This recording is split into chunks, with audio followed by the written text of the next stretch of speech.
এমন এক দেশে থাকি, যে দেশে ভিসা থাকার পরেও দিন রাত 24 ঘন্টা বয়ে থাকতে হয়। সেই দেশটার সাথে কিন্তু সবারই পরিচিত আছে।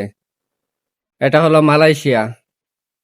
যাদের ভিসা আসে তাদেরকেও ধরে নিয়ে যায়, আর যাদের ভিসাও নাই তাদেরকেও ধরে নিয়ে যায়। তো আমার পাসপোর্ট ভিসা সবই আসছিল, তারপর ইমিগ্রেশন আমার ধরে নিয়ে গেছিল।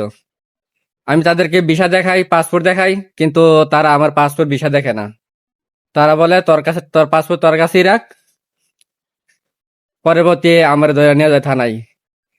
তারপর আমাকে ছাড়ে না, বস যতক্ষণ পর্যন্ত না যাওয়ার আগ পর্যন্ত কিন্তু তারা ছাড়ে নাই। বস গেছে, তারপরে আমার 12 ঘন্টা পরে ছড়াই আনছে।